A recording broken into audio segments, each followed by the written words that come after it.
underestimated. But now we know better, thanks to a startling new discovery. This organ is absolutely vital to your immune system, so you need to keep it in good working order. So I'm going to tell you exactly how to do that, what it is, and how you can protect it. But first, I need a little bit of help. I need an assistant of the day to come up here and, let's see, if you're sitting in seat 102, come on up.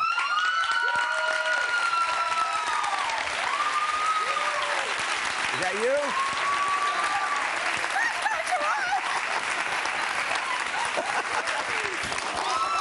Who's that over there? That's Those are my sisters. They're sisters? Look at them all. They're more excited than you are. No, they're not. They're not? What's your name? Justina. Justina. Come over here, Justina. So what do you think I'm talking about, by the way? And any idea? It's right in front of the kidneys. Come on over here. You ready? Put your gloves on. Okay. This is an organ that we thought was just sort of in the way. Who said spleen? Spleen. What a smart woman. So grab that there. That's a spleen. Now, let me just explain this for a second. This is an organ. Pick it up for a second. Can you all see that? On the inside, there's a blood vessel that goes to it that pulls a ton of blood from the body. Well, most of the blood goes through it because this houses most of our immune function of the body. And if you get a little, see that little crack that happened there? Can everyone see that? That happens in a spleen in a human being, and this is obviously a human one, but if you take it out, you will hemorrhage to death. So let me show you why this is an issue. I'll take this off for 1 second. Okay, come on over here for a second. So look at this animation. The liver's up there in the top left, and this side over here, closer to me, is the spleen. See it coming up behind the ribs? So it's got blood vessels that pour into it. It's behind the stomach, which is that yellowish structure. And those blood vessels do a lot to bring little red cells and white cells into it. Looking microscopically into the spleen, you see all these red blood cells, but some of them are empty looking, like open circles. See that they broke apart and lysed? What the spleen also does is takes your red cells and cleanses them. Now, red blood cells only live for about 120 days in the body. And so someone's got to clean them up. Someone's got to toss them out. It's sort of like with these balls over here. Now, I filled the balloon up with a little bit of stuff. Let's just say it's blood, all right? So if you take a normal-sized spleen, which is what this balloon represents, just throw it over there in that little case. Just toss it in there. Nothing happened, did it? Nope. Right? Small-sized structure is not a big deal. But if, of course, your spleen gets enlarged because it's doing overtime work, clearing out infections, dealing with all those red blood cells,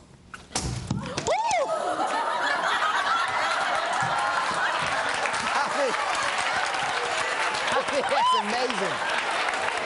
Where'd you find these balloons? It could be dangerous. Come on. Come on.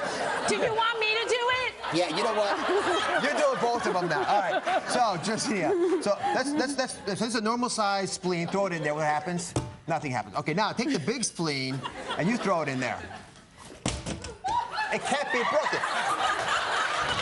Are you ready? One last time. One more time. All right. So you take a big spleen, and that's what's supposed to happen. The big spleens, when they get pushed upon them, because when they splatter like that, they explode the blood throughout your intestinal system. Interestingly, when people have trauma in war zones and sports players, the spleen cracks and bits of it goes to other parts of the intestinal system and attaches, sets up little satellites. But the spleens, when they get damaged, tend to cause other problems. Now, on the prevention side, there are a few other tips I want to share with you as well. Seatbelts, super effective at preventing splenic injuries. And the other thing that seems to work for spleens, interestingly, dark chocolate, because it enhances the immune system. The flavonoids in the immune system work together well, and it helps the spleen's response to infections that are coming. And finally, vitamins are often found in, for example, in this case, potatoes with skin, which include vitamin B6. And vitamin B6 is especially effective at helping the spleen and our immune system. Great. You want to take a potato home with you? Sure. I'm going to try to throw it over there with those. No, you gave it to me. I'm keeping it.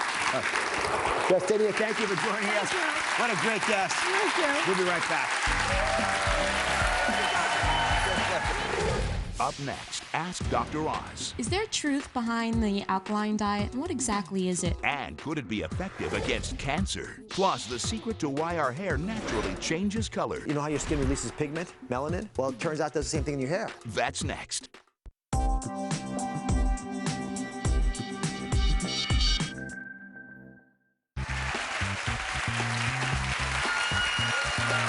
Welcome back. I'm going to give you the mic and answer your questions. Who's first? Get up here. How are you? How are you, Dr. Oz? Good. My name is Joanna, Hi, and I Joanna. was wondering, is there truth behind the alkaline diet, and what exactly is it, and can it prevent cancer? So if I had cancer, and by the way, I have zero proof in large human trials, but if I had cancer, I would try an alkaline diet. But let me just explain what it is real quickly. The foods that I keep recommending on the show, the natural foods that come out of the ground looking the way they look when you eat them, they generally will take your pH, which is the acid-base balance of your body, a little bit more towards the basic side. And it is true that in some animal studies, if you take cancer cells and you mix them in a more acidic environment, they'll grow faster. So you want your pH to stay on the high side a little bit more, the more basic side, and foods will sometimes push you just a tiny bit, a little bit high, but they don't take you a long way there. And what scientists, doctors can't quite figure out is whether that small little nudge to your acid-base mix can make enough of a difference to change the way hormones work in the body and chemicals react, because in theory it could. We just have a tough time proving it. Thanks for the question. Thank you very much. We've got a Facebook question.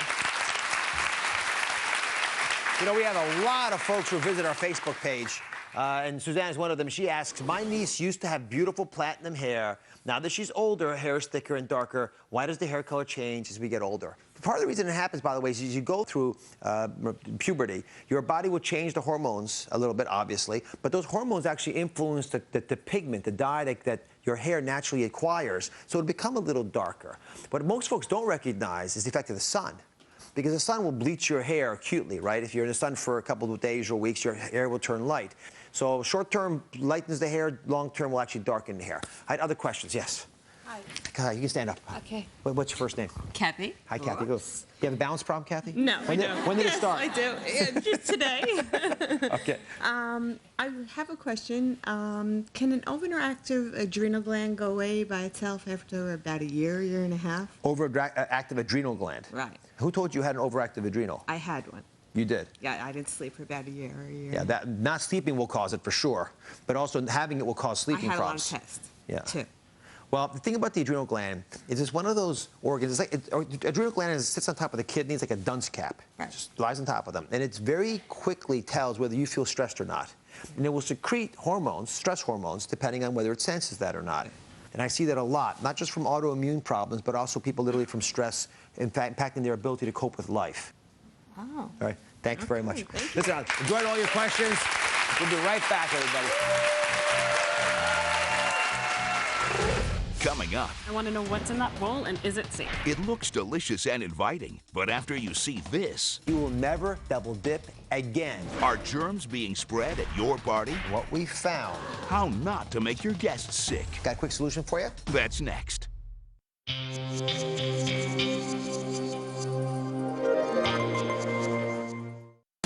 ثلاثون من أفضل المخترعين في العالم العربي وصلوا إلى الدوحة، والآن عليهم أن يواجهوا 10 من ألمع الحكام. 16 منهم فقط سيتم اختيارهم. اهلا وسهلا فيك بقطر، قل لي شو جاي تعمل؟ ولا أحد يريد المغادرة. من سيثبت بأن اختراعه هو أفضل ما يمكن تقديمه للعالم؟ نجوم العلوم الخميس على MBC 4. Haven't I seen you somewhere before? You look familiar. You wanna dance? Yeah.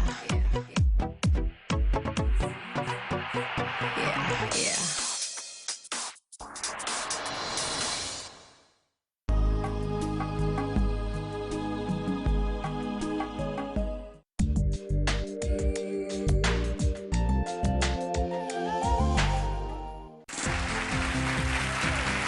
Welcome back. It's one of the biggest party days of the year, Super Bowl Sunday, or as we call it around my house, Super Germ Sunday.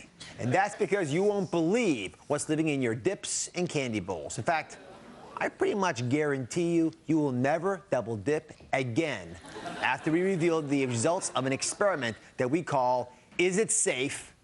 The Party Edition. So First up, Laverne, and she did a little experiment for us. You helped us with this double dipping experiment. Yes, What'd I you did. do? What I did was I made some dips last week, and I went to my church. Yeah, that's them. So from the tasting, they didn't care whether they were double dipping. They didn't care about the germs. They ravaged it. They, Right. So they took over the dips. here are 4 bowls that we actually sent to the lab to figure out. Obviously, they had been double dipped. There are many bits of evidence of that. Yes. What we wanted to find out was what was going on from a bacterial perspective. And what we found was Group B Streptococcus. What the heck is that? Group B is one of those bacteria that's sort of found down below. Okay. You know, so it's not supposed to be there. It's in the intestinal tract and other places around that. When it comes in contact with food, it loves to grow in them because it's in your intestinal tract already. It causes meningitis, it can cause infections that are quite problematic. So the reality is, unfortunately, if you have even 3 to 6 double dips, you can transfer about 10,000 bacteria, 10,000 bacteria, Laverne, into the food. That's just with 3 to 6 double dips. So, got a quick solution for you? Okay. First off, cut your food. Looks good. So, it looks good, doesn't it? Looks good. So what you want to do is you want to use a technique that you can teach your friends, which is if you're going to eat my dip, you're going to take some of it and put it on your plate and get it from there. Good idea. Always keep the dip in the middle of the room. That way you can see it and they can see it. When it's over in the corner, we run the problems. You also want to make your little cut up fruits and vegetables and everything have a finger size, bite size quantity. You buy the chips when they're small, so you actually can't take more than the amount you can eat. You're going to throw the whole chip in your mouth. Same for a piece of carrot, which I would prefer. And then it's gone. You can't double dip with it. Make sense? Right. Okay. So the smaller the piece, the better the less they'll dip. Exactly. Double dip. So you're going to be the double dipping police now? Okay. You're going to do that? Don't worry. Yeah, I won't do the dipping anymore unless I know that the sizes are small. Lauren, thank you very much. Thanks for helping with the experiment. You're welcome. Tina, come on up. So, Tina, you helped us with our mint bowl experiment. Yes, I did. So describe it to me. You had this. Well, that is the bowl from my favorite restaurant. It is. I'm single, I live alone, I go out to eat all the time. And I'm constantly taking the mints because I can't pass them and I have to have them. And I want to know what's in it and is it safe? Well, there's a rumor that many of you are probably aware of that there's urine. Ew. Little bits of urine from people going to the bathroom and touching the mints. Well, we actually didn't find that. Oh, good. What we did find were 2 things. We found bacilli, right? That looks harmless enough. It looks harmless, but it's a soil contaminant, and it can cause nausea, vomiting, and diarrhea. You can get a lot of pathology from that. But we also found something else. We saw something called Streptococcus Viridans. And you know where that's found? No. In the mouth. Oh. What it means is that people were touching their lips or their mouth and then reaching in the bowl, which makes a lot of sense. Doesn't it make sense on the surface? I mean, yeah. Good. So it's not surprising, like with all the rest of these, that we would find that. So, by the way, why don't you take this home with you? No, you keep it. Are you going to eat from this? Pass it around to the audience. That's right. Would you eat from that bowl again? No, not at all. I advise all of you, when you go out to public places and you find an open mint bowl like that, to refrain yourself. Instead, think about this. Yeah. Simple little solutions, again, individually wrapped. They're not difficult to find these. You can also bring your own. Simple approach. I want to thank our special assistant who helped with this. He's our consultant and analyst. He's the head of microbiology at NYU, Dr. Philip Tierno, for analyzing all these results as he often does for us. I also want to thank our brave volunteers for doing these experiments with us. Really enjoyed it. Thank you. Thank you.